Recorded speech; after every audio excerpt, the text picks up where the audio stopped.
Bonjour et bienvenue dans le 12e épisode de l'Atelier Mémoire. Cet épisode est le dernier de la première saison. C'est pourquoi, avant toute chose, j'ai besoin de votre avis pour construire la suite du podcast.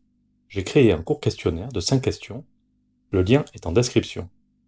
Ça m'aidera à vous proposer un programme encore plus adapté. Un grand merci d'avance à celles et ceux qui prendront le temps d'y répondre. Dans cette séance, je vous propose aujourd'hui 4 exercices. Les 2 premiers feront travailler le langage, le troisième sera consacré aux contes et aux légendes, et le dernier vous plongera dans vos souvenirs. Vous êtes prêts? Il ne vous faut qu'une feuille et un stylo et toute votre attention. Installez-vous confortablement, nous sommes ensemble pour une quinzaine de minutes.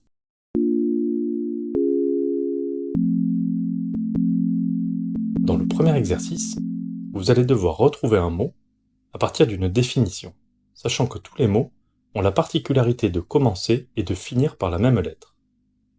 Par exemple, si je vous dis « célèbre arbre africain », qui commence et qui finit par la même lettre. Célèbre arbre africain. La réponse est baobab. Il y aura ainsi 10 mots à trouver. C'est parti. Numéro 1. Remontant hivernal contre le rhume. Remontant hivernal contre le rhume. Numéro 2. Forme de musique populaire d'origine anglo-saxonne, issue du rock and roll dans les années 60.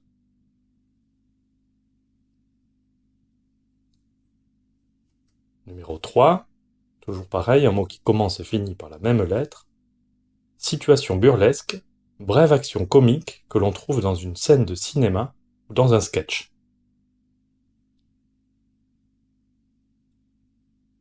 Numéro 4. Petit chapeau rond et mou, à bord relativement large. Petit chapeau rond et mou, à bord relativement large. Numéro 5. Petite embarcation de pêche des Inuits. Petite embarcation de pêche des Inuits. Mot numéro 6 qui commence et finit par la même lettre et qui désigne le domaine sur lequel le seigneur est le maître. Domaine sur lequel le seigneur est le maître. Numéro 7. Cela désigne une note fausse, discordante, produite par un instrument à vent. Et par extension, c'est un synonyme d'un contretemps. Note fausse, discordante, produite par un instrument à vent. Et par extension, c'est un synonyme de contretemps.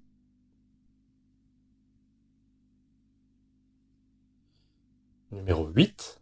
Carré d'étoffe qui indique le numéro d'ordre d'un concurrent d'une compétition sportive et qu'il porte sur sa tenue. Carré d'étoffe qui indique le numéro d'un concurrent lors d'une compétition sportive et qu'il porte sur sa tenue.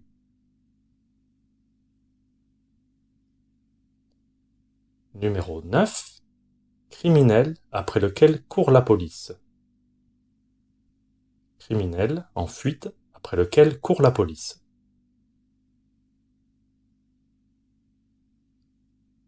Et enfin, numéro 10. Instrument à percussion fait d'un disque de métal sonore que l'on frappe avec un maillet.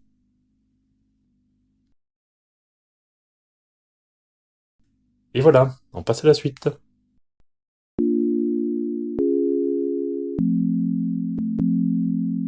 Le second exercice sera consacré à ce que l'on appelle l'affluence verbale. Il s'agira de trouver un maximum de mots qui appartiennent à une catégorie. Et aujourd'hui, il faudra aussi faire preuve de souplesse, car il y aura 3 catégories à chercher en même temps. En effet, vous allez avoir 2 minutes pour trouver un maximum de mots composés, soit avec porte, comme porte-drapeau, soit avec demi, comme demi-mesure, soit avec avant, comme avant-poste. Je vous recommande donc de faire 3 colonnes et d'écrire en haut porte, demi et avant, et de compléter pendant les 2 minutes que vous avez avec les mots qui vous viennent. C'est donc parti pour 2 minutes. Allez-y.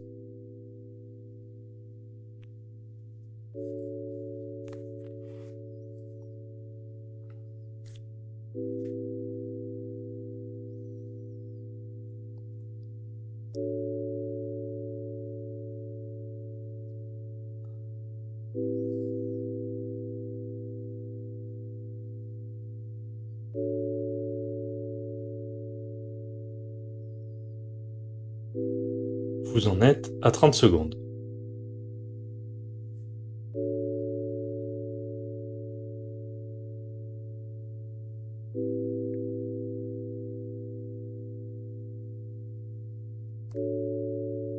Je vous rappelle qu'il faut trouver des mots composés avec porte, demi ou avant.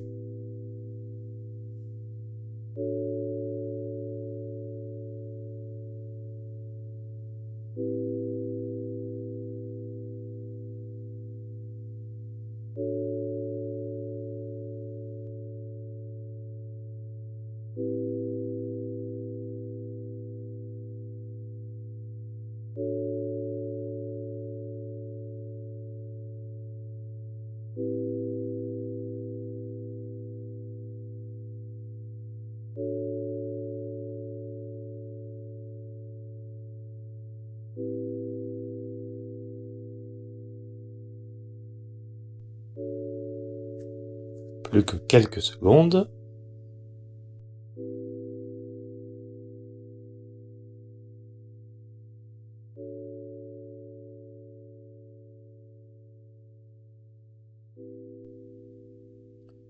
Bien, j'espère que vous avez été inspiré. Nous pouvons passer à l'avant-dernier exercice.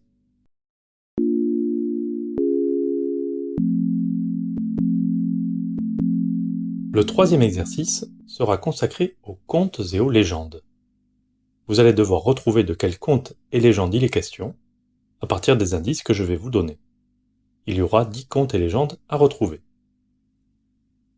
Numéro 1. Dans quelle légende ou conte trouve-t-on une petite fille qui rencontre un loup dans la forêt ? Une petite fille qui rencontre un loup dans la forêt. Dans quelle légende ou conte trouve-t-on une princesse qui dort pendant très longtemps ?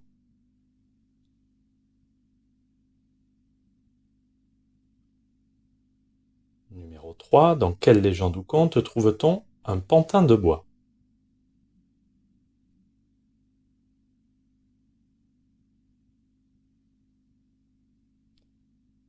Numéro 4. Dans quelle légende ou conte trouve-t-on un garçon qui sème des cailloux dans la forêt pour retrouver son chemin ?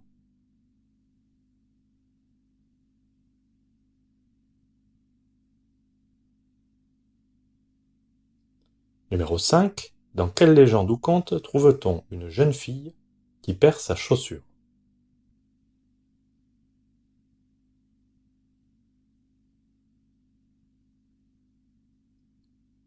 Numéro 6. Dans quelle légende ou conte trouve-t-on un héros qui est rejeté dans son enfance à cause de sa laideur, mais qui devient un beau cygne à l'âge adulte ?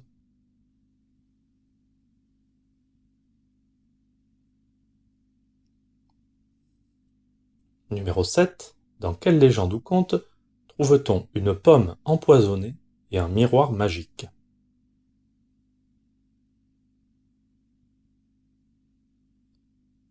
Numéro 8.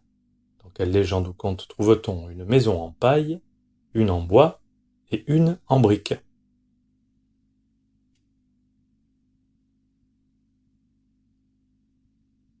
Numéro 9. Dans quelle légende ou conte trouve-t-on une petite fille qui visite la maison de 3 ours partis en balade ?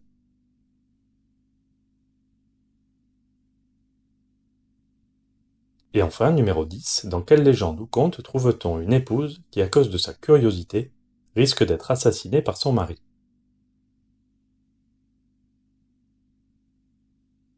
Bien, passons au dernier exercice.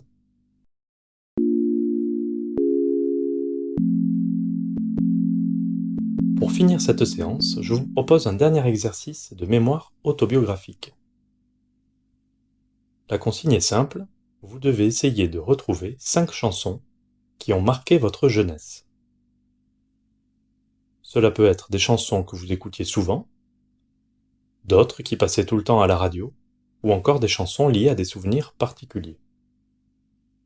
Il ne s'agit pas forcément de retrouver vos chansons préférées, mais plutôt les chansons qui sont associées à des périodes ou à des moments de votre jeunesse.